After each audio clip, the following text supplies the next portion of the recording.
Halo, kembali lagi dengan Dr. Surya di sini.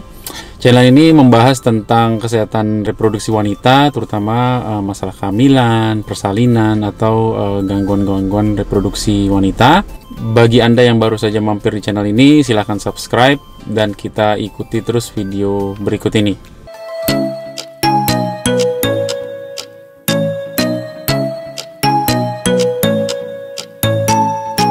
Nah, kali ini kita akan membahas tentang infertilitas. Jadi penyebab-penyebab kenapa pasangan pria dan wanita ini tidak atau sulit memperoleh keturunan.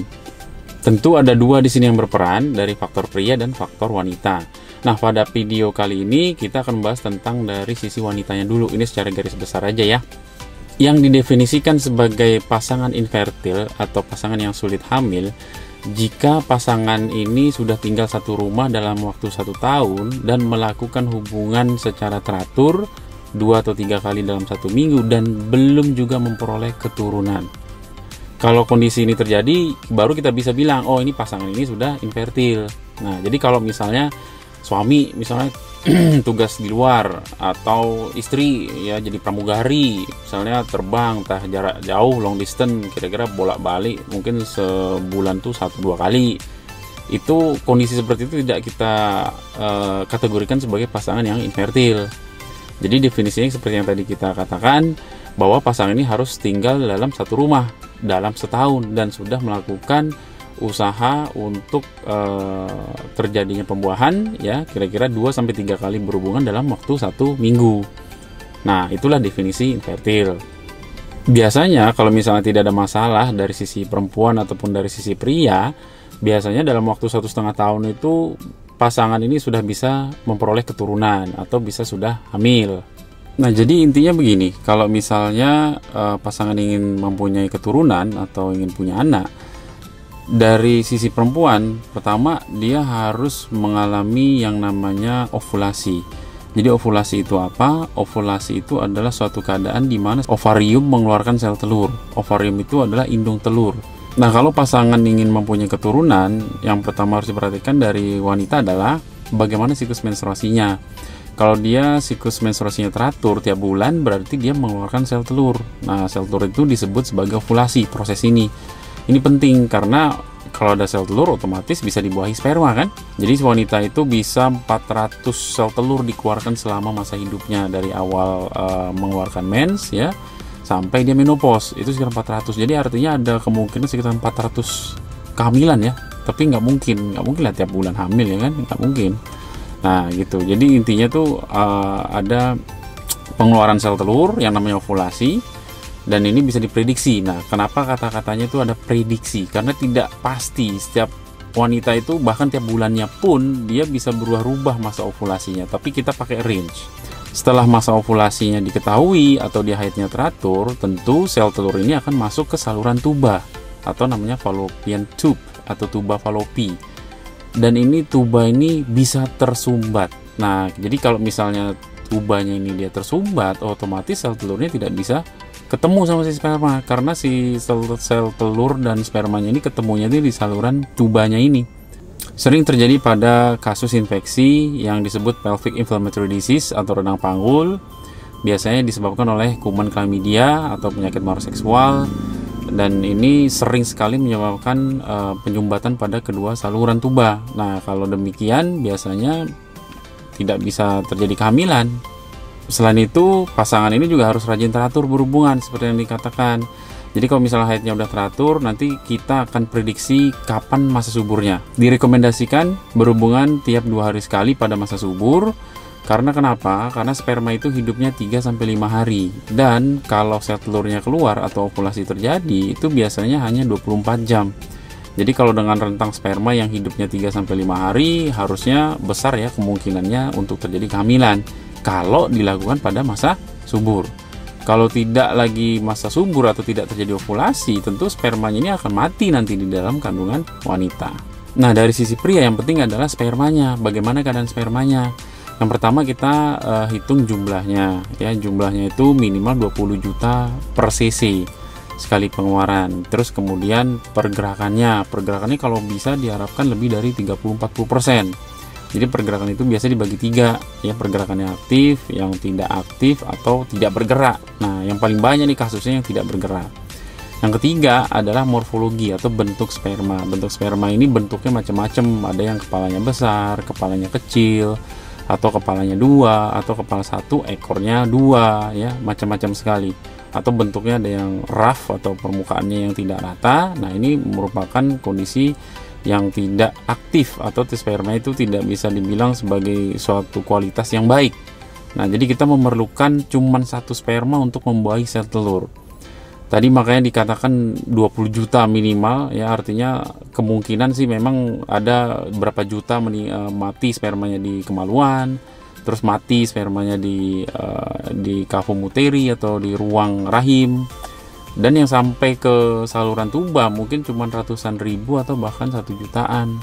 Dengan begitu aja sebenarnya sudah bisa membuahi sel telur. Ada beberapa kasus yang menyebabkan gangguan ovulasi. Yang paling sering itu, atau mungkin Anda sudah dengar, namanya PCOS, Polycystic Ovarium Syndrome. Ini biasanya terjadi karena gangguan hormonal, terus kemudian gangguan insulin atau ada kencing manis, dan bahkan obesitas. Seringkali kasus-kasus wanita yang haidnya tidak teratur biasanya sering ditemukan kenaikan berat badan. Mungkin kita targetnya itu untuk mencari berat badan yang ideal ya. Bisa juga gejalanya mengeluarkan rambut di dada, atau ada kumis ya, atau suaranya menyerupai suara laki-laki. Ya, ini merupakan suatu tanda-tanda hiperandrogen ya. Biasanya mensnya ini akan tidak teratur dan akan mengganggu proses ovulasi. Karena proses menstruasi ini adalah proses yang kompleks atau rumit, jadi tidak hanya tergantung dari ovarium. Ovarium ini pun tergantung dari namanya hipofisis anterior. Nah, hipofisis anterior inilah yang akan memproses atau mengeluarkan hormonal namanya FSH dan LH. Ini akan berhubungan dengan ovarium. Nah, kalau misalnya di ovariumnya normal kita jumpai, terus kemudian kita cari lagi ke atas. Ke atas itu artinya dari hipofisis itu adakah gangguan hormonal, yaitu LH atau FSH. Nah, kalau misalnya ini gangguan terjadi, ya otomatis sel telurnya tidak akan keluar.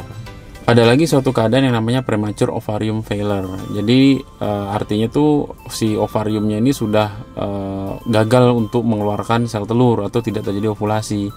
Sering terjadi karena mungkin ada penyakit autoimun ya, atau menggunakan obat-obatan sehingga si ovulasi ini atau sel telur ini tidak mengeluarkan sel telur.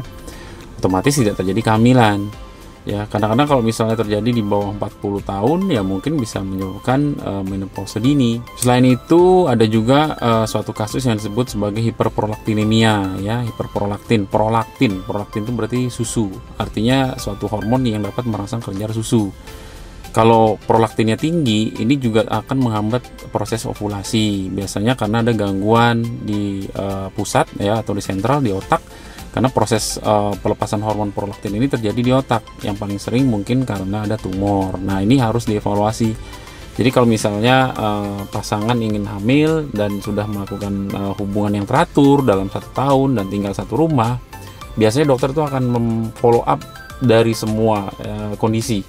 Dari siklus haidnya seperti yang tadi saya jelaskan, terus kemudian dari prianya, pasangannya, atau adakah faktor-faktor lain seperti penyakit tadi, obesitas, PCOS, adakah sumbatan di saluran tubanya. Itu sih intinya yang paling penting.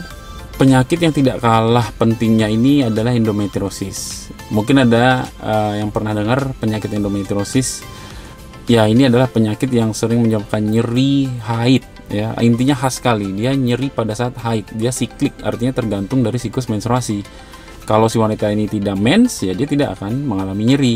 Jadi kalau dia mens, itu nyeri sekali. Bahkan bisa tidak melakukan aktivitas, ya aktivitas yang biasa pun biasanya tidak bisa dilakukan. Mungkin kita harus menduga, oh ini mungkin adanya endometriosis. Karena biasanya penegakan diagnosis atau mencari tahu penyakit endometriosisnya agak-agak susah. Kita biasanya berdasarkan klinis, ya artinya berdasarkan keluhan, terus kemudian kita melakukan pemeriksaan ultrasound. Inti endometriosis seperti ini. Jadi endometrium atau lapisan endometrium ini pada saat menstruasi dia akan mengeluarkan darah, atau dia luluh atau seperti longsor ya, dia kayak tanah longsor, turun dia darahnya, dan darah ini akan keluar dari kemaluan. Itu normal.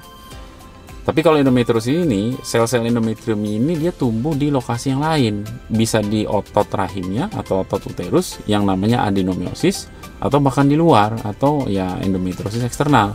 Di luar ini bisa di permukaan rahim atau di kedua ovarium yang menyebabkan kista endometriosis ya. Kemudian atau bisa disebut juga sebagai kista coklat, atau bisa juga tumbuhnya di tuba, nah di saluran. Jadi tiap bulan tuh dia mengeluarkan mengeluarkan darah. Jadi lama-lama dia ya menjadi perlengketan, karena organ lain itu kalau misalnya Anda tahu ada darah dan organ lain tuh biasanya akan mengering darahnya dan menyebabkan perlengketan.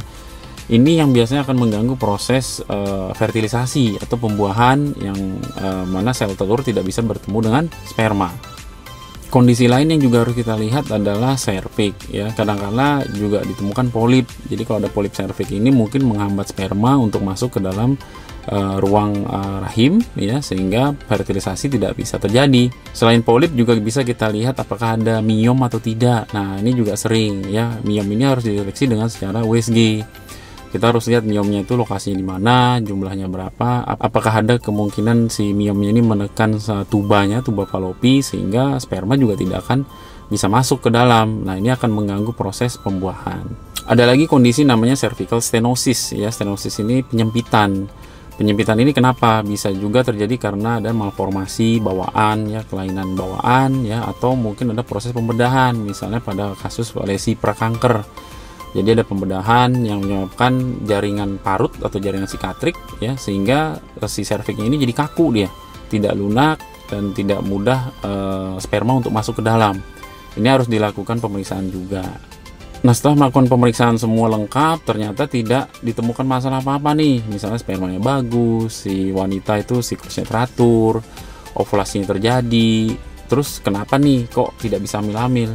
Nah, ini ada namanya diagnosa atau keadaan yang namanya unexplained infertility. Jadi penyebab tidak bisa hamilnya ini tidak ditentukan, karena dari pemeriksaan yang saat ini telah dilakukan itu normal semua.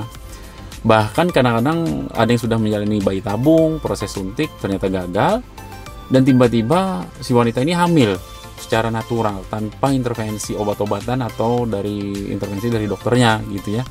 Jadi sering sekali terjadi seperti ini. Tetap aja saran saya tetap berpikir positif ya, tetap mencoba menjalani hidup sehat, makan yang sehat, dan jangan lupa berdoa. Ada 5 tips yang akan saya berikan ya, kalau misalnya seorang wanita ingin memperoleh keturunan. Pertama, dia harus makan pola hidup sehat. Seperti yang saya katakan tadi ya, makanan-makanan ini sangat membahayakan kualitas sel telur, juga sebenarnya untuk para laki-laki ya, menentukan kualitas spermanya. Jadi dengan makanan-makanan yang sehat ya, diharapkan kualitas sel telurnya juga akan baik. Yang kedua, hindari minum alkohol ya. Alkohol ini juga merupakan suatu keadaan yang dapat merusak kualitas sel telur dan juga merusak kualitas sel sperma. Jadi kalau bisa jangan konsumsi alkohol. Yang ketiga, stop merokok. Merokok ini juga apalagi paru ya, paru aja udah bisa rusak selnya, apalagi sel telur atau sel sperma.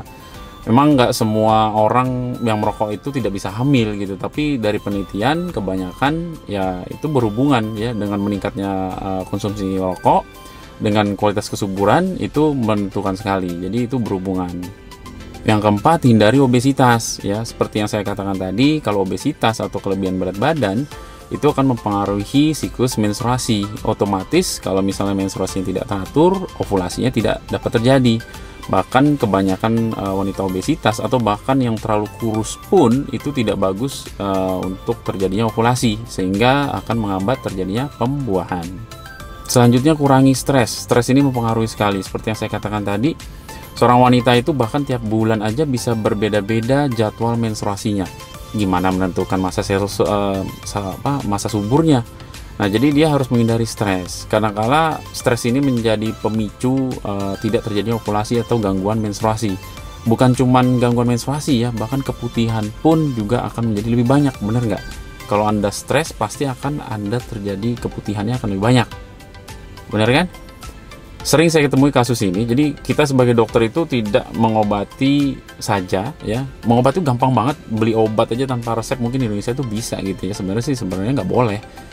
Tapi yang kita perlu evaluasi itu bagaimana social life-nya ya. Jadi bagaimana kualitas tidurnya, kualitas stresnya, itu paling penting. Jadi ya pencegahan itu lebih baik daripada pengobatan. Konsumsi kafein ini juga harus dibatasi, karena kafein ini juga akan meningkatkan rusaknya kualitas sel telur dan sel sperma. Oke, para bunda, sekian dulu informasi yang dapat saya berikan pada video kali ini. Mudah-mudahan bermanfaat untuk Anda semua. Bila ada pertanyaan atau komentar, silahkan tulis di kolom komentar. Dan bagi para bunda atau pasangan yang baru saja mampir di channel ini, jangan lupa subscribe ya. Nanti akan saya sering-sering untuk posting video yang berkaitan dengan kesehatan reproduksi wanita. Sampai jumpa di video selanjutnya.